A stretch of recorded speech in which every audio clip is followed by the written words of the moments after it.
Hey there, BookTube. Noah. I had to grab my drink for this one. So, today I'm going to give y'all the second book, my take on the second book in the Hyperion series, which is Fall of Hyperion by Dan Simmons. What an awesome book. Alright, so I hope that if you're in on this video right now, that you have read, at least read the first Hyperion. There is going to be a bit of spoilers, not too much.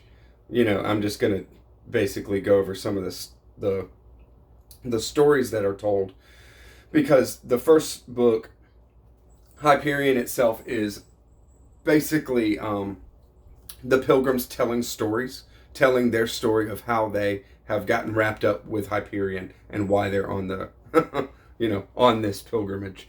And the second book picks up right where the first one stops, which is they get to their destination. And where is their destination? It is a very weird scene. These are tombs. They call them the time tombs, and they are unique in all of the universe. The time tombs seem to have been built far off into the future. We don't even know how far, maybe 10,000 years in the future. And they are moving backwards in time to where the humans are at in Hyperion here. From what I can tell, humans are probably 3,000 years ahead of where we are now, 2020, maybe 3,000 years in the future, something like that. And the time tombs are inhabited by a being, and that being is called the Shrike, and it is a horrifying death dealer made of metal. It is technology. It is some type of high technology, but it is seemingly, it thinks like, it has a motivation. It has something that it's after or doing, but it can't operate outside of the time tombs. It can't operate outside of that area where the tombs and it are coming back in time from. There's some type of technology that is enabling that whole compound to be going backwards in time like that, and the Shrike cannot leave that area. But if anybody goes in that area, then they are the Shrike is the master. Okay, the Shrike is known as the Pain Lord, the Lord of Pain, and he's also known as the Lord of Time. He seemingly can control time and move in and out of time however it sees fit. So, a horrifying creature, for sure. Well, so at the beginning of the fall, our pilgrims have made it to the time tombs, and they go to the compound, their area, to seemingly embrace their fate. It's up to the Shrike, really. They don't know what they're in for. We have all their stories, and they have a few days where they're just chilling, and things start gearing up. They all have their own kind of experiences. They get split up in different kind of ways. The tombs actually are moving and linking up with the forward motion of our time. And at that point, when the backwards flow and the forwards flow kind of sync up, then what is thought to happen is that the tombs open and become active in our world.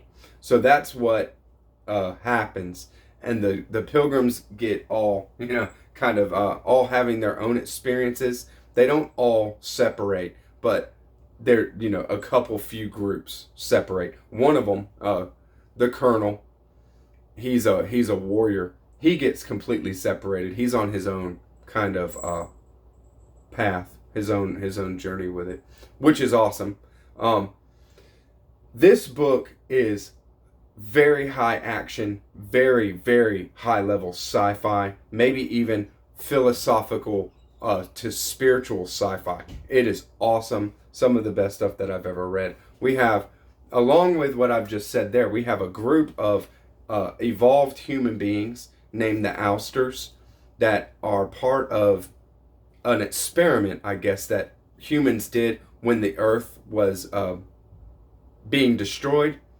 There was a problem with some kind of technology that was being invented, the Farcaster technology, which is exactly what it sounds like. There's a portal, a door that can basically connect one place with another place instantaneously, no matter how far away those two places are.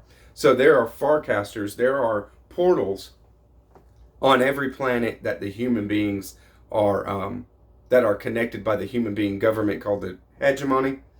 All the planets that are under that umbrella are connected by these portals called Farcasters, and people and ships and whatever can travel from those planets to others instantaneously. There's no problem with travel. There still is a lot of travel, a bit of travel that is kind of like light speed, close to light speed travel, where there is a time debt that the people incur by taking that form of travel. But the Ousters, so when the Earth was, in its decline, there was made a black hole in the center of the Earth that slowly just ate the Earth away.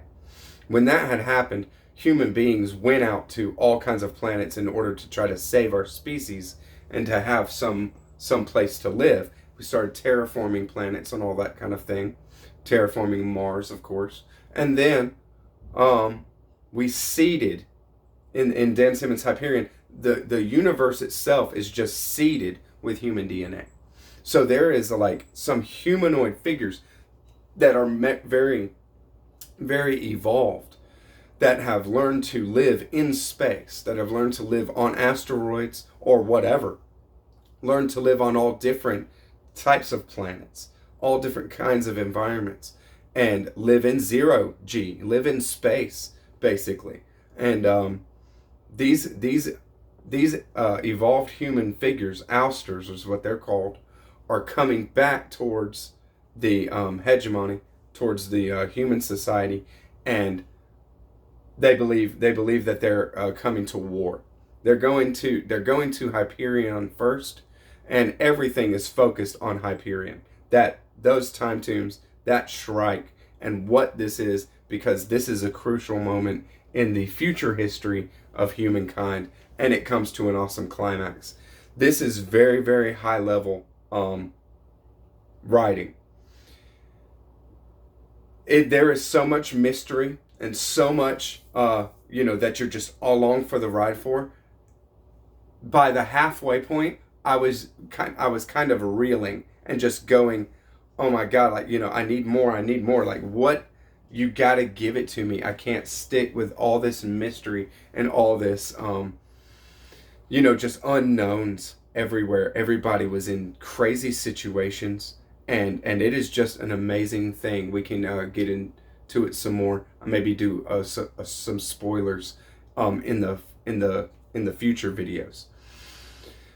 But then Dan Simmons delivers exactly what you need. A kind of satisfactory explanation, and you just kind of get it. You get it given to you, like, what is happening? What is the Shrike, or what is the big idea here? And it's awesome, very, very cool. And there's 2 more books to this series. And going forward, we're going to do Endymion in October, and then probably go straight through and do Rise of Endymion as well, because those are the last 2, and that'll be the whole series of the Hyperion Canto by Dan Simmons. And so Jason at Byways and Bookland, Alan at Big Hard Books and Classics, and then the original was me, and Scott at Shelfware are doing the full Hyperion. Feel free to join us if you want. Just holler at me if you're on board or something like that. It's going to be a wild ride, and I'll catch you on the next one on Endymion. Holler at me. Hope you enjoyed this book tube. See you later. Bye.